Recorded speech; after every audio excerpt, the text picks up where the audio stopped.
While everyone was doing the ice bucket challenge, there was someone in the corner thinking, absolutely not. Psychologists studied these people for 40 years, and what they found will make you question everything you thought about yourself. Because statistically, you're probably faking it. You know these people.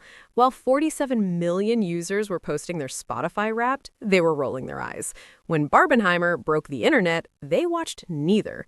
When everyone was obsessed with Squid Game, they made it their entire personality to not watch it. When your entire feed was doing that Wednesday Addams dance, they were in the comments writing, "Society is doomed." Here's what's wild. Their brains process social pressure completely differently than yours. And I'm not talking about introverts or people who just don't like things. I'm talking about a specific psychological wiring that only 15 to 23% of humans actually have. Stay with me because the twist at the end will expose whether you're actually one of them or just pretending to be. And trust me, the difference is brutal. Let's start with a simple test. Imagine your parents tell you, don't stay up past midnight. What's your first instinct? For most people, there's a tiny voice that immediately thinks, watch me. That's psychological reactance. And for trend resistors, that voice isn't tiny, it's a screaming alarm that dominates every decision. Here's how it works.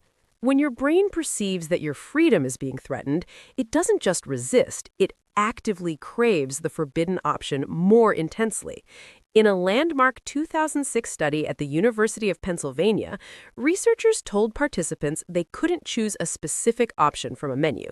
The result? That option became 35% more desirable instantly. The moment you tell someone they can't have something, their brain rewires its value system in real time. But here's where it gets interesting. For most people, this reaction is mild and temporary. You feel the urge, maybe you push back a little, then you move on. For chronic trend resistors, it's their default operating system. It's not a bug, it's the feature their entire personality runs on. When 2 billion people start doing something, their brain doesn't see community, it sees a threat to autonomy. The pressure doesn't create diamonds, it creates a hard, instinctive no. And the more people join, the stronger that no becomes. It's like watching a reverse network effect in real time. Now, you might be thinking, but isn't avoiding trends kind of a trend? Congrats, you've discovered the Hipster Paradox. And yes, actual mathematicians at Brandeis University modeled this in 2014 using differential equations. They proved that when enough people try to be different in the same way, they create a new conformity. The non-conformists become uniform. Here's the thing.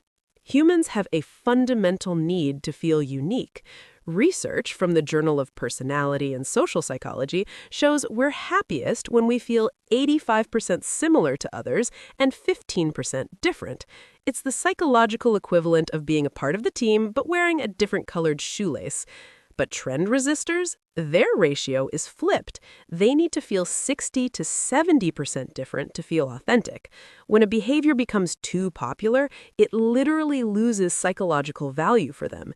It's not about the thing itself, it's about the scarcity of doing it. A 2019 study from Stanford tracked 12,000 people's music preferences over 3 years. When a song hit mainstream popularity, defined as top 40 radio play, trend resistors' self-reported enjoyment of that same song dropped by 43%. The song didn't change, the melody, lyrics, production, all identical. Their brain's perception of its value did. The moment something becomes everyone's, it can't be mine anymore. This is called the uniqueness theory of identity, and it explains why some people will literally stop wearing their favorite shirt if they see too many people wearing the same one.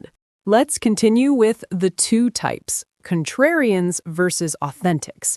This is where we need to separate the real from the performative, because there are two completely different types of trend resistors, and only one is genuine. First, you've got type 1, the contrarian. These are high self-monitors, hyper-aware of what everyone else thinks, who define themselves in pure opposition to trends. They're exhausting at parties because every conversation becomes, "Oh, you like that? Well, actually," they know every single trend, every meme, every viral moment, because they need to know what to reject. Their brain is still controlled by trends, just in reverse. They aren't free, they're reactive. If everyone suddenly stopped doing something, they'd immediately start. They need the crowd to push against.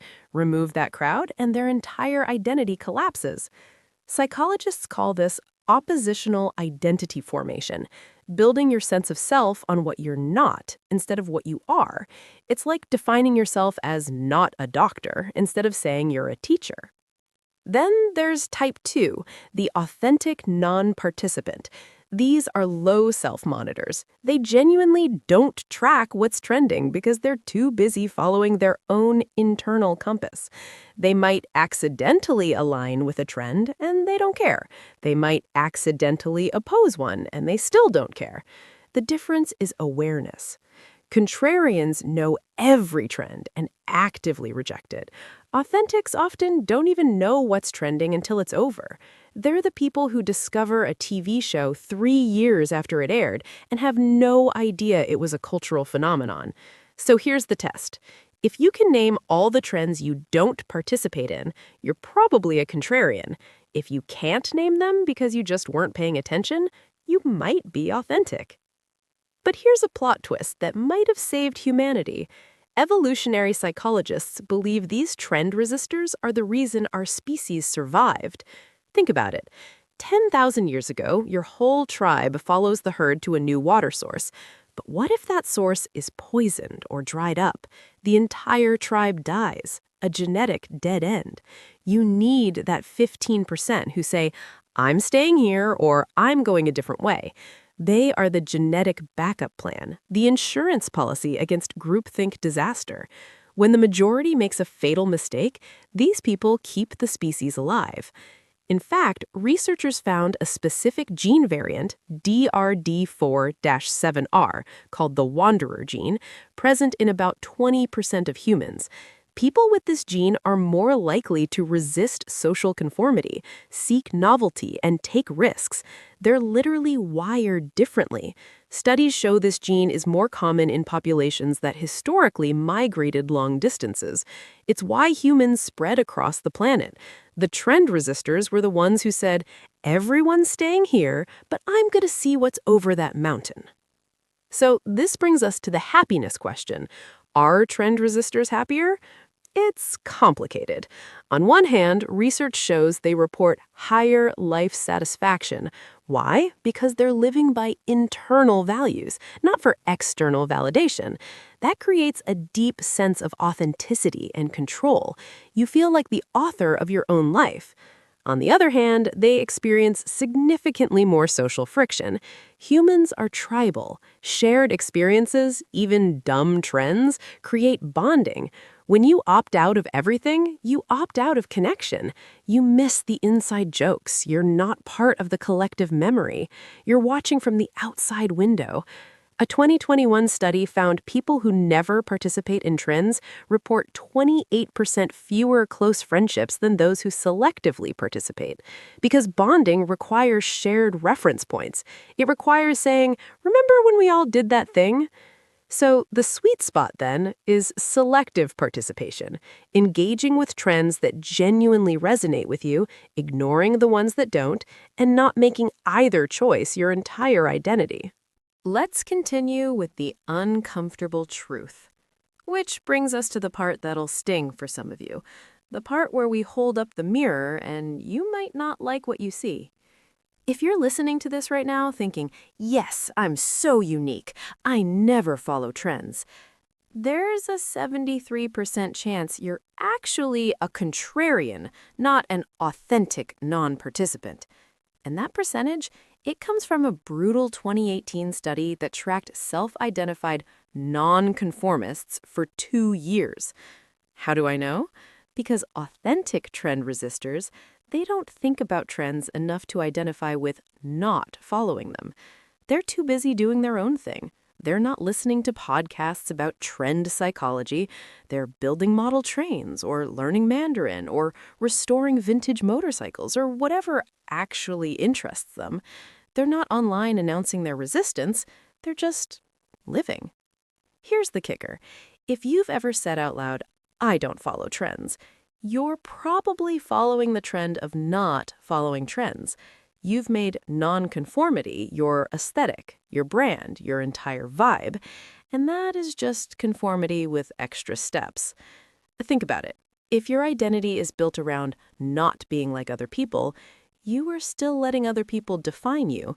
You're not the main character. You're the shadow of the crowd, moving in perfect opposite formation. You're still dancing to their music, just backwards. The crowd moves right, you instinctively move left, but you're still watching them, still reacting to them, still completely dependent on them for your sense of direction. Psychologists have a name for this. They call it reactive autonomy versus reflective autonomy. Reactive autonomy is when you make choices in opposition to external pressure. Reflective autonomy is when you make choices based on internal evaluation, regardless of what anyone else is doing.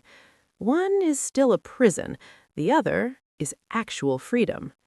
True freedom isn't rejecting everything popular, it's evaluating everything independently. It's being able to say, "I tried that viral thing and I actually enjoyed it," without feeling like you've betrayed yourself. Now let's talk about the social media trap. Here's where it gets even more uncomfortable.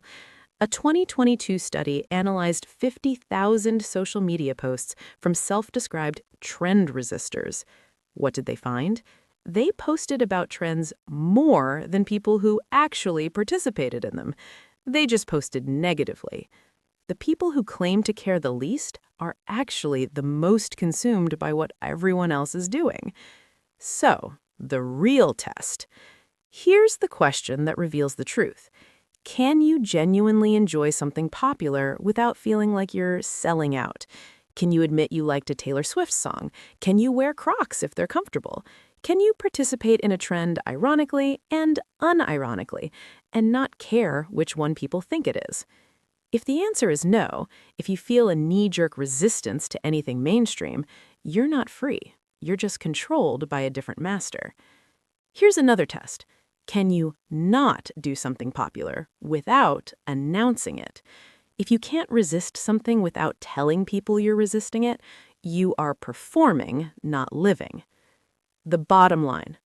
So, here's what the psychology actually tells us. Trend resistors aren't better or worse than trend participants. They're just wired differently.